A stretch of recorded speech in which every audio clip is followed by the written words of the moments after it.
Hey, for those of you that enjoyed section 6.1 using table A2, the good news is this section 6.2 is going to be doing the same thing. There's only going to be one slight difference. In the last section, you were given the z-score, but this time you need to find the z-score using the formula z equals the score minus the mean divided by the standard deviation. So let's look at an example. IQ scores have a mean of 100 and a standard deviation of 15. Find the probability a person would have an IQ under 120. Another way to say that is, what percent of the population has an IQ under 120?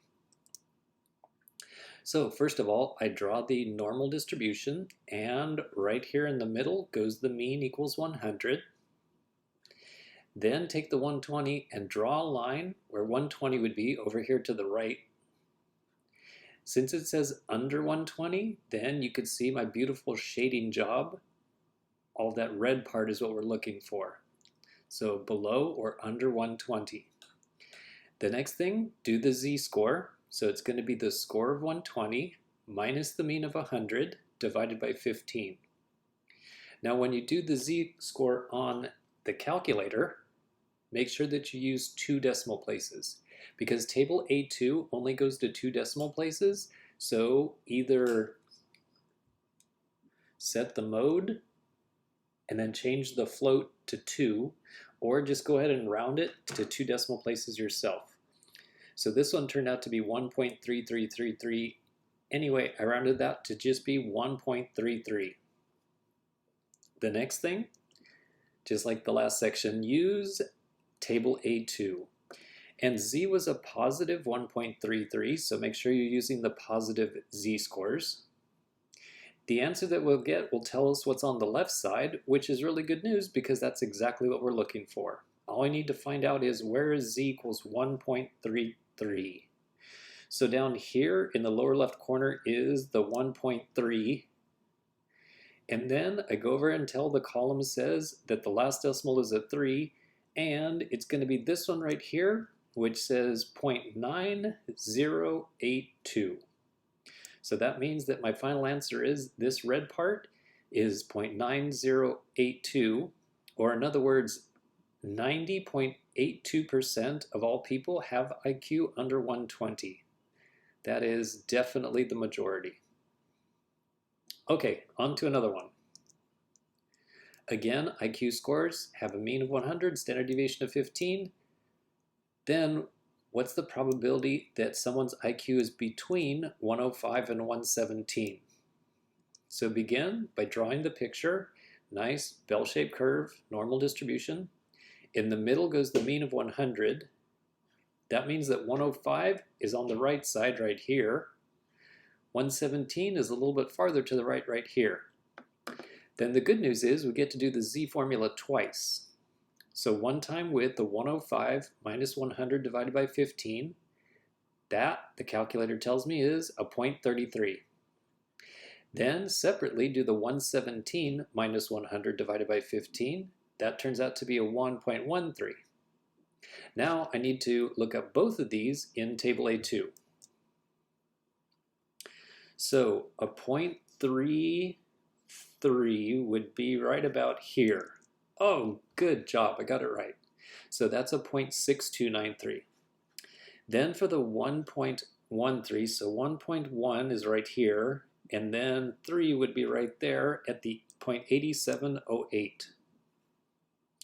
Now because it's between these two lines, that means you take those two answers and subtract. So just take the bigger one, 8708, minus the 0.6293, and it turns out to be a 0.2415. Or in other words, 24.15% of people have an IQ between 105 and 117. Next up, so I'm using the same example because it's nice to work with these nice numbers of 100 and a 15. Find the probability their IQ would be under 88. So the picture would look like this. Again, draw the normal distribution. Because it's an 88, it's actually going to be to the left of 100. It's going to be over here. And then under means less than, so that means to the left of 88. So we're looking for this shaded red part right here. When you do the z formula, it'll be 88 minus 100 divided by 15.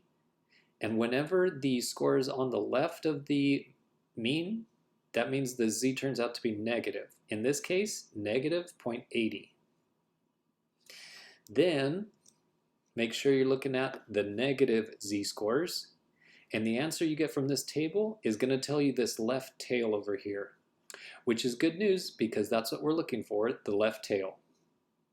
So let's see, where is that negative 0.8? So it's right here.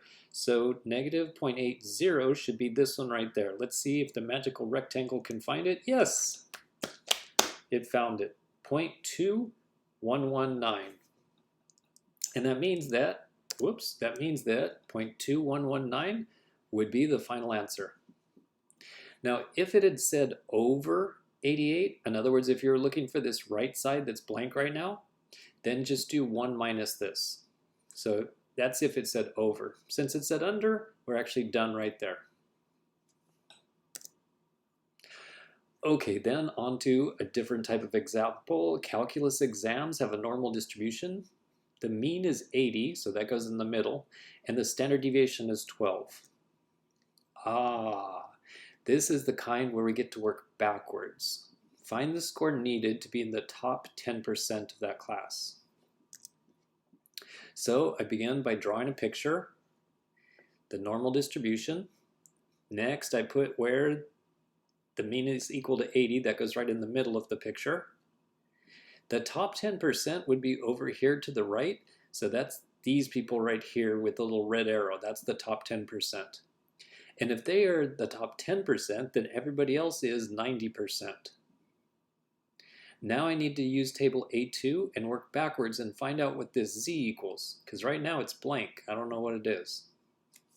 So then I get the table A2.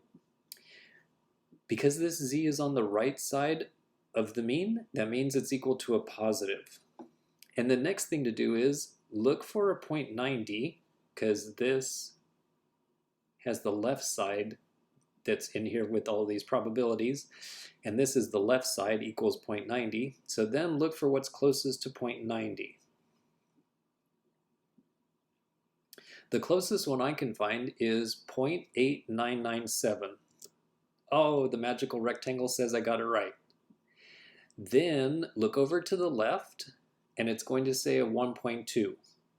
And then look to the top, and it says its last decimal place is going to be an 8. So that means z equals 1.28. So I filled that in, z equals 1.28. Now to find the score, so to solve for x, the formula is take the mean plus the z-score times the standard deviation. So in this example, the mean was 80. The z that we just found, that's 1.28. And it was given that the standard deviation is 12. And then just type that in a calculator, and it's going to be 95.36. So that's a pretty good calculus class. To be in the top 10%, you'd need a 95.36.